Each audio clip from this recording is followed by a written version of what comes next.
We made it to the end of another month, so it's time to talk about my top 10 most anticipated movies of July 2025.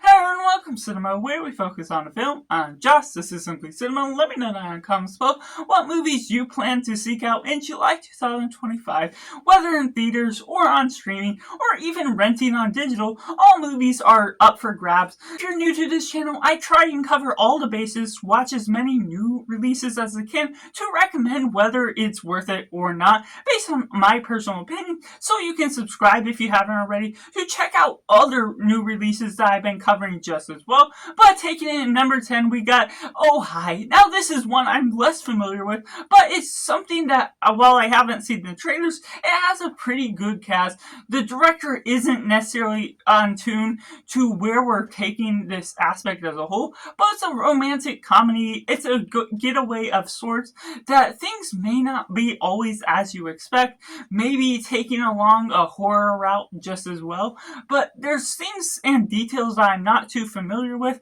so this is sort of lower on the list of an otherwise advertised month of movies that aren't necessarily of the biggest varieties that we're offering against all the big blockbusters that are also coming out. But Oh Hi seems like a pretty intriguing one just by its general premise alone. And coming in at number 9, we have Happy Gilmore 2 coming to Netflix. Now, in any other month, I might have said, no way am I going to be checking out this one, because even though I haven't seen the first movie, but I've just recently been starting to get more into comedies, exploring the 90s comedies, 80s, whatnot, and I've actually been beginning to like them a bit more than what comedies normally assert to me are something that I want something more grounded, more realistic, but I've been enjoying some things when asserting myself to watch some of the older ones, and I'm glad I'm enjoying them a lot more. Now, while a sequel to the original, which I have not watched yet, can be skeptical in the sense of knowing how comedy sequels don't always deliver quite so effectively. Hopefully the fact that Adam Sandler is returning to it asserts some ideas, some information that should show promise within a possible plot that goes forward with something that's promising. Next up, we got 4 Letters of Love. Now, I'm mostly looking into this one because of Pierce Brosnan, but besides the other casts where this is going straight to digital, I believe, from what I'm familiar with, it released in other countries a couple years ago, but the way it's coming about with this romantic drama is something I'm all in tune with, knowing that it could very much be my type of film. Not knowing what comedies are all about based on Happy Gilmore, this one, it could be a lot more safer route for me, hopefully in the higher route of where you're taking it. Normally, independent movies that are based on the romantic dramas are something that I'm all in for, and what could hold this back is the fact that Pierce Brosnan isn't the subject of interest, that I'm a fan of his work, but you're also taking in the light of just this younger generational kids that are falling in love and they're sending love letters. It could be cheesy, but if it has the right steps toward taking on a romance drama that is of the same vein of other romance dramas that I personally love, then it could hit all the right marks. Even though it's going straight to digital, which could be a warning, there have been other ones that have been small, that have been something that isn't reaching the wide audiences that ultimately have worked for me in the past, such as Ordinary Love. So hopefully this one will be a big surprise underlying all of those remarks. And coming in number 7, we have I Know What You Did Last Summer.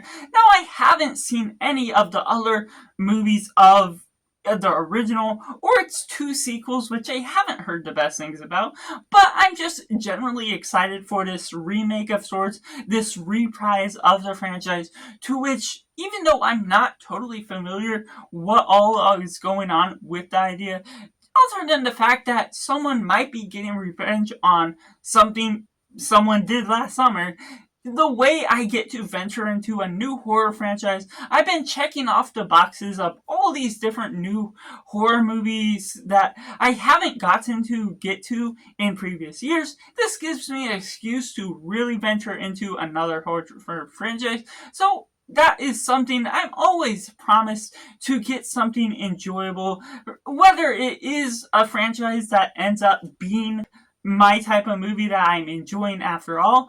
It's still something that I'm glad to be finally getting around to what we're getting from this franchise. And coming in number 6, we have Together. Now this is an interesting one. I believe it's from A24, maybe not, I could be mistaken, but otherwise, with having seen the trailer about this romantic comedy, maybe a mix of drama along the mix, they're going about this horrific thing where the kiss gets them stuck together, the romance behind that. It could be clever within some sense of comedy that's pulling in within some puns or other things about why they get stuck together. Now, I don't know all the answers, and it could be left empty-handed within what it's delivering, what it's offering as a whole, but ultimately there could be something due to that that ultimately sticks to you in a way that I love weird things that happen for no reason, not always answering all the questions. And so even if it is that sort of movie, it could be a movie that lends itself service to me. It could lend itself well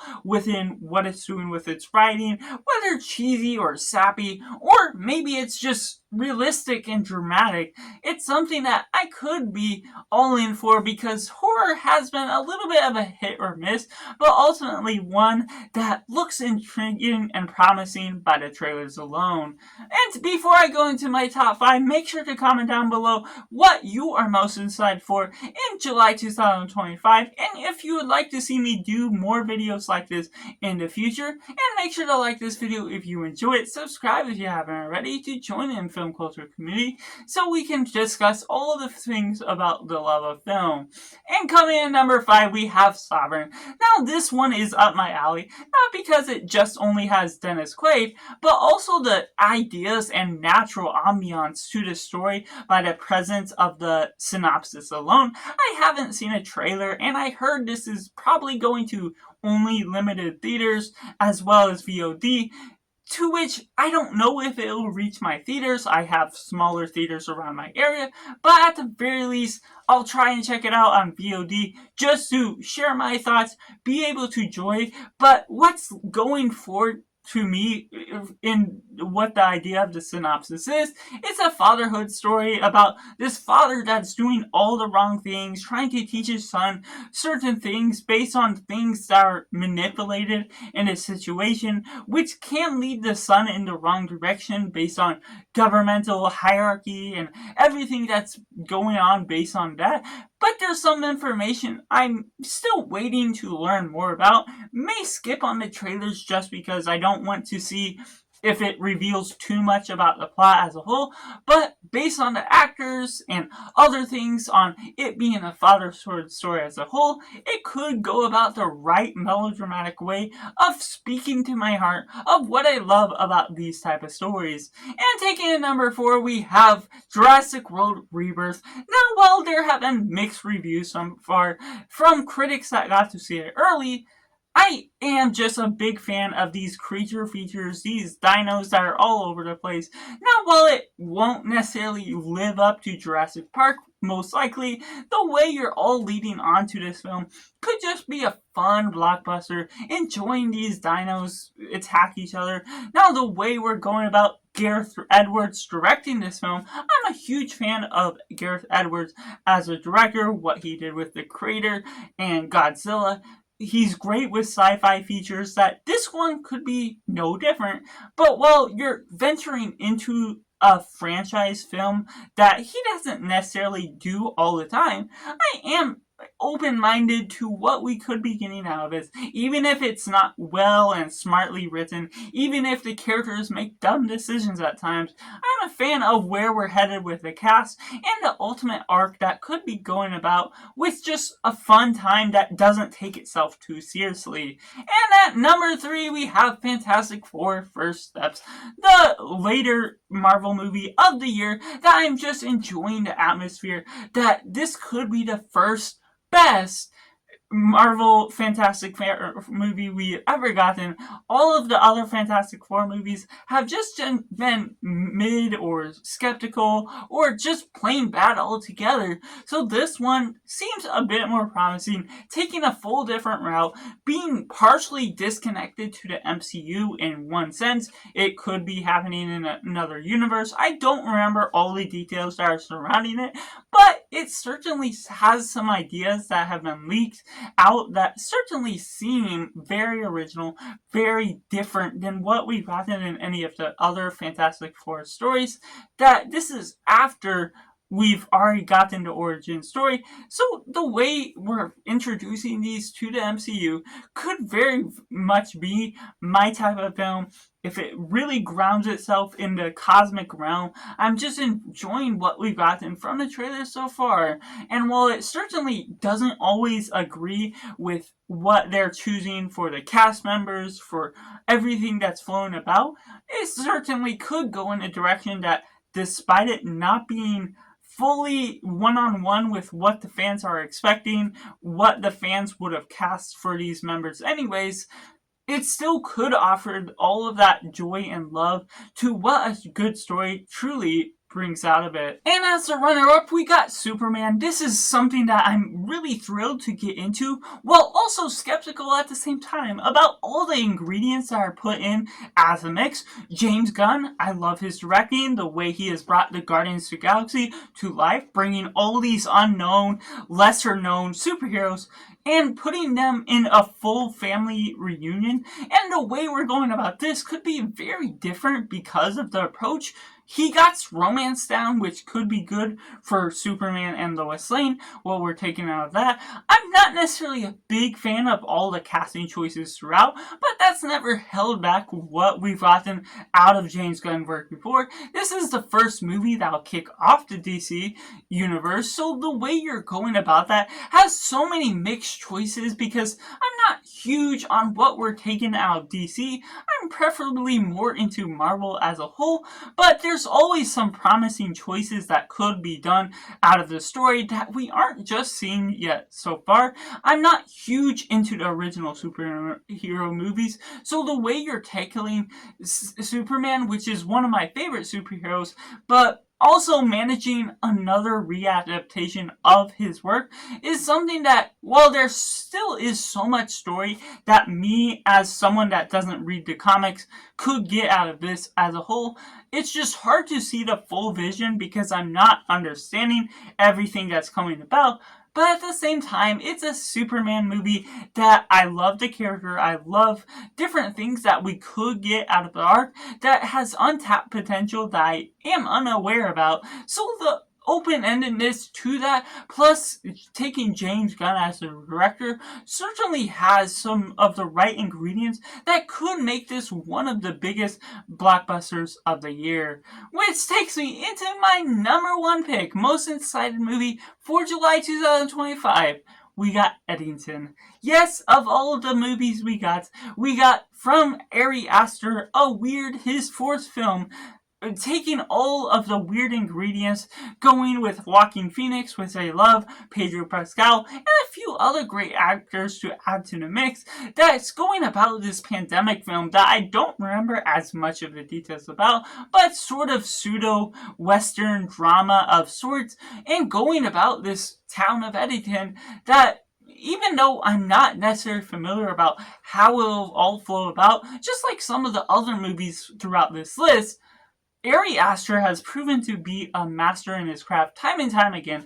I love all of his movies, even the weirdest ones, because that's naturally what gravitates to me. So Ari Aster already knows himself, already knows his work enough for me to be just drawn into his work.